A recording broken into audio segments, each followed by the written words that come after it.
Hi everyone, Professor Christina Silver from Cal State Long Beach speaking here. And in this video, we're going to talk about simulations, theoretical probability, and just different ways to run simulations and how to make sense of experimental probability versus theoretical probability. Here's the example. One study estimated that 59% of the adult population snore while sleeping. A family has 4 children. Design and run a simulation to find the probability that all 4 children will grow up to snore. What are the assumptions that you make in your simulation? Well, one assumption that we want to make here is that each child is an individual. Each person is an individual, uh, so that one person snoring does not make the other person. One person snoring does not influence another. The reason why this is important is so that we can keep the probability of one person snoring as probability as 59%. So probability of snoring is equal to 59%. You could write that as 59%, 0.59, or 59 out of 100, whichever you prefer. Why don't we use the fraction 59 out of 100 for now?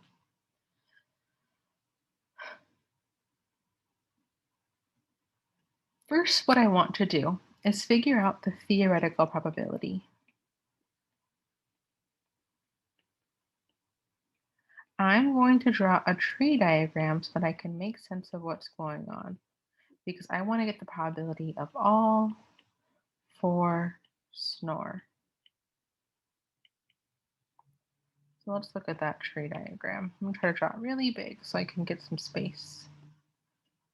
1 child, first child, second child, fourth child. Should it be drawn like that? First child, second child, third child, fourth child? No, that's not correct. What you want to do is draw the first child snoring or not. So this represents snore versus not snore.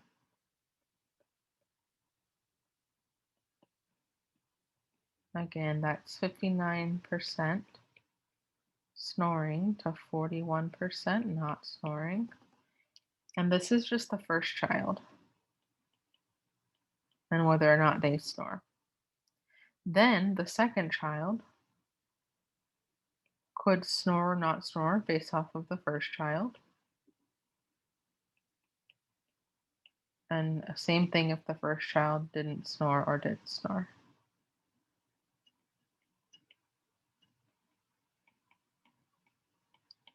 But let's think about this. So it's 59% here, 41% here, 59% here, 41% here.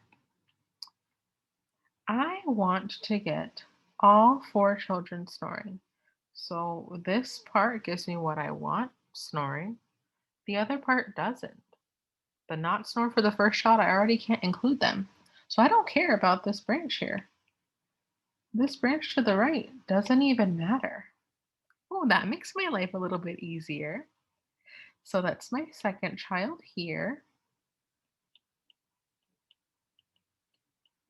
And I want to do snore or not snore. And again, orange means that they snore, then they snore. Ooh, yay. So I don't have to go on that right branch anymore. This part doesn't matter. I'm just gonna scribble it out, not erase it, because it's helping me build it, but I don't need it. 59% for the third child, 41% for the third child. I just want the child to snore. So this branch is not giving me what I want. So lastly, for the fourth child, snore or not snore. 59% to 41%. Yay, isn't that fun? I didn't have to draw some crazy complicated thing. I actually only needed the leftmost branch because I'm looking for all not snore. Going back to where I started, that's going to be 59% times 59% times 59% times 59%. All I know is the calculator, this is approximately 0.1211, which is approximately 12%, or call about 100, however you want to write it. So that's theoretically. When we're being asked to perform a simulation and to design one, they want us to go design an experiment, run a simulation, and collect data that way and say, is it likely to have happened or not? They're not asking us to go collect families of 4 and then observe a bunch of families of 4 at night to see if they're sleeping, if their children are sleeping and snoring. No, they want us to find some smaller version of that and collect the information that way. So what I'm going to do is actually use an applet. So give me one moment to open that up and get that share in. So I'm going to use the Rossmann Chance applet. So let me get that open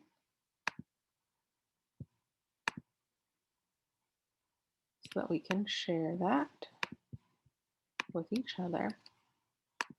And it talks about probability of heads, number of tosses, number of repetitions.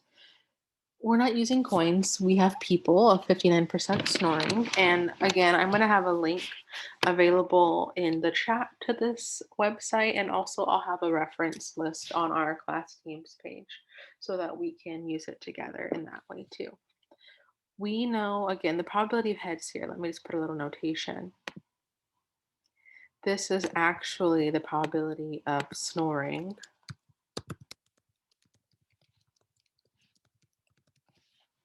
So just keep that in mind.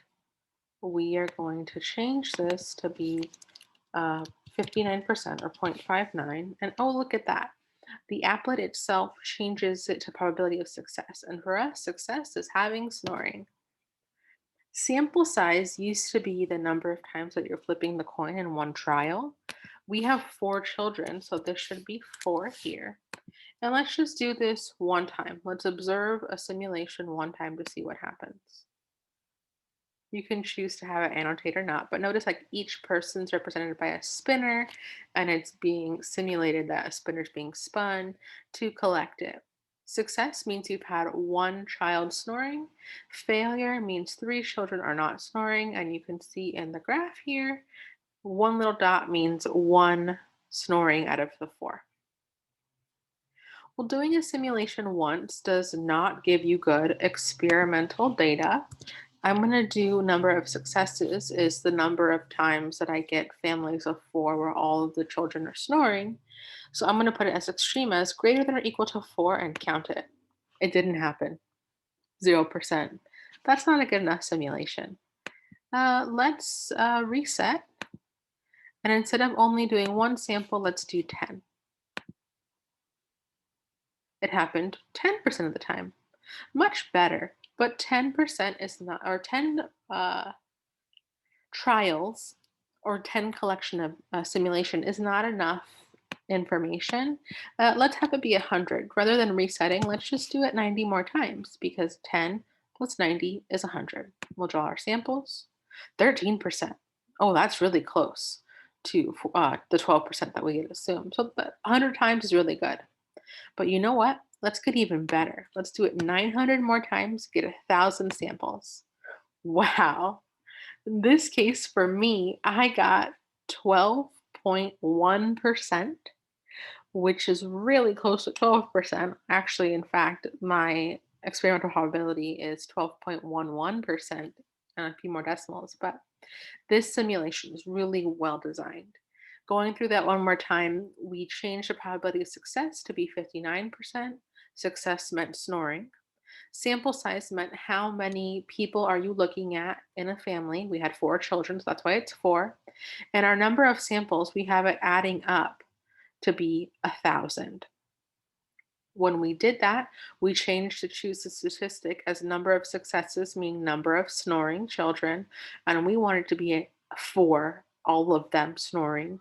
And out of 1,000 trials, we got very close to what we expected to get in our theoretical probability as our experimental probability. This is because the law of large numbers states that the more you perform an action, the closer and closer you're going to get to the theoretical probability. Awesome. Here's another option for performing a simulation. You could use a random number table. Here's just a little piece of one.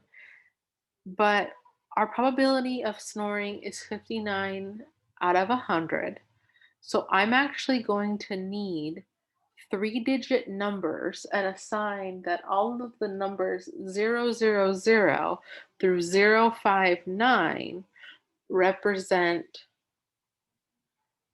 snoring, and or 2-digit numbers, sorry, 00 to 59 represent snoring, and 60 through 99 represent not snoring.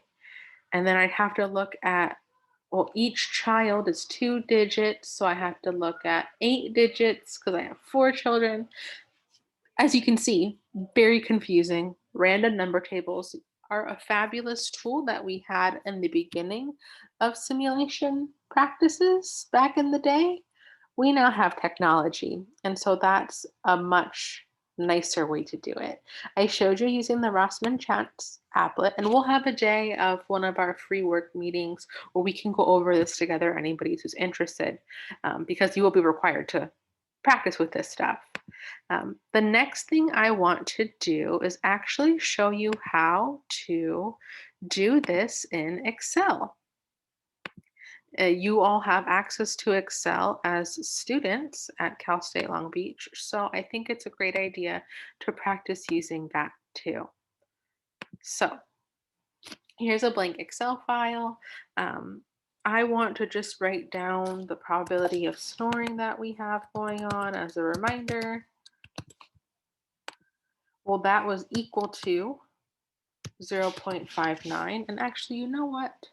Let me zoom in for you all so you can see much better. Awesome. So snoring is 59%. I wrote just equals 0.59.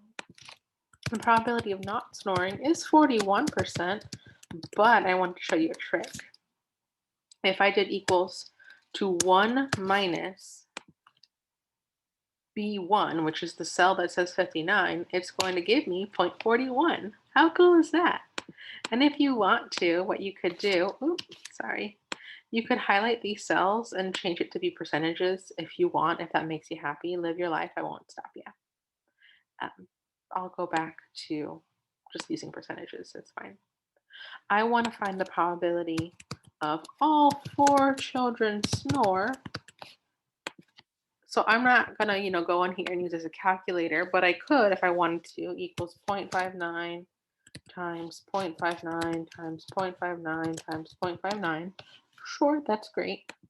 Or I could equals this box B1 times itself 4 times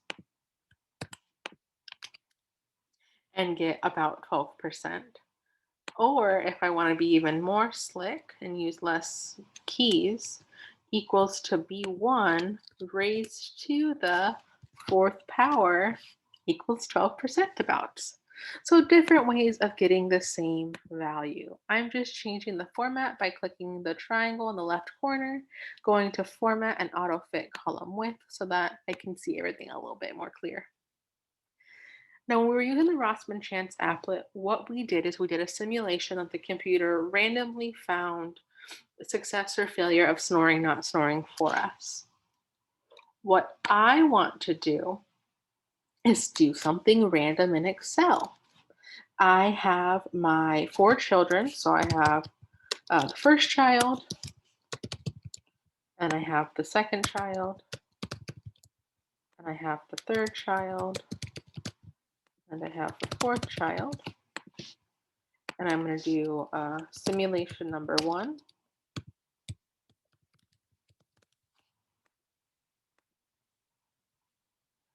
And we'll have this one be number 2. And I'm actually going to do 1 plus the number above for the rest. I want to have a simulation, so I have it labeled. But let's do this simulation 100 times.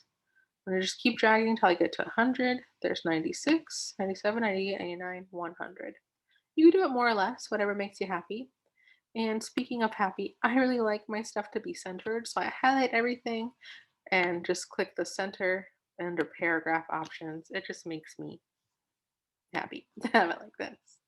Now I need to have all 4 children be snoring. So I need to have it be randomized. This is going to be equal to rand between. I'm going to go between 1 and 100. That's because percentage is out of 100. Do you see right here in the bottom left-hand corner this very tiny green square? If I see how before my little plus sign was white, but when I go over the little square, I get a black plus sign. If I double click that, all of my cells get filled. And if I copy that, command copy on Macs or control copy on other computers and paste it, I get all of my random functions to pop out. Oh, this makes me happy. Click of a button. I already have my simulation going. I have all these numbers between 1 and 100 telling me whether or not I should get a random number. But look when I click around. I put a 5 here, for example, the numbers shift. That's because the random function is just randomly changing every single time you shift the page. So it's not enough to just have it be like this, where I just have numbers being counted. What I'm going to do, because I like to see visually, I'm going to highlight all of the different numbers for all of the 4 children in each simulation. And I'm going to go to conditional formatting and do highlight cells rule. And I'm going to do greater than or equal to, or let's do less than or equal to. Less than or equal to, well, 59% means snoring. So I need 59 of the 100 numbers to represent snoring. So I'm going to say less than or equal to 59 is snoring. I'm going to make it highlighted red, and I'm just going to be highlighted cells with red. And every row where all 4 of them are red means that that one counts as snoring. So I'll say yes, counted, or success. But wait, that cell just shifted. Okay, now down over here, success. Oh, they both shifted. Again, just coloring it is not going to be enough. We need another function. So scrolling to the top, we need a conditional if-then function. So equals to if.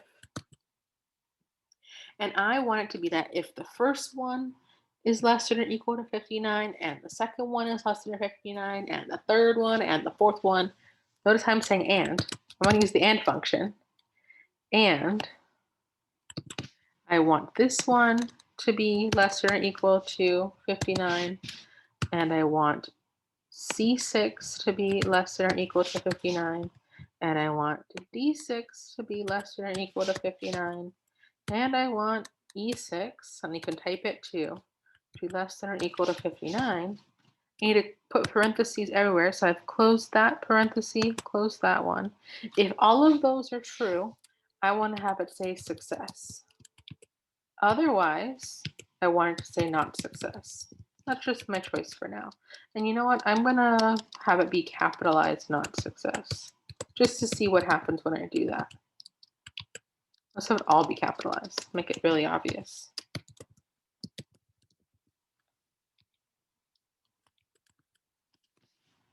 Not success. Okay, cool. So that first one worked. They're not all red, so not success. Let's double click. Success. Yeah, this whole row is red. It totally works. Cool. Ah, but wait. It's not very clear to me how many actually happen. I'm gonna have to go through and count them. But like I just learned a second ago, every time I click around, it changes. So maybe the phrase not success and success wasn't that great because they both say success and they're just not very clear. So why don't I just put yes or no? I'll put yes if it means success, and I'll put no if it means not success. And we'll put as the title for F5 as all four snore question mark. That way I know if it's a yes, they all four snore. And if it's a no, they don't all four snore. Now, what I can do is count up all of the snorings. So I'm going to do a count if. I know we're doing a lot of functions. Don't worry. I'm going to go through the optional free work day to talk about how to do it. But I want to talk about from F6 all the way down to my last one here. All of those values, I want it to count if it's a yes. If it says yes. Oh, and it was 10. What if I type over here? Oh, now it's 12. And what's cool is this number as a whole number is what the percentage is. So I can even go in here further and divide this number by 100 to get my percent. Phew. I'm going to click the percent sign, so it's just also a percent. But as I click around, just type anywhere, that number shifts. It doesn't always be close to 12 because anything's possible, but we shouldn't be surprised that we get somewhere around 12% because that's what we know what it is with the theoretical versus experimental. I know that was a lot. If you have any questions, please reach out and check when we're going to be working on this stuff together to be more clear. I'm happy to answer any questions that you have. Thank you so much for being with me today in this video. Have a great rest of your day. Bye.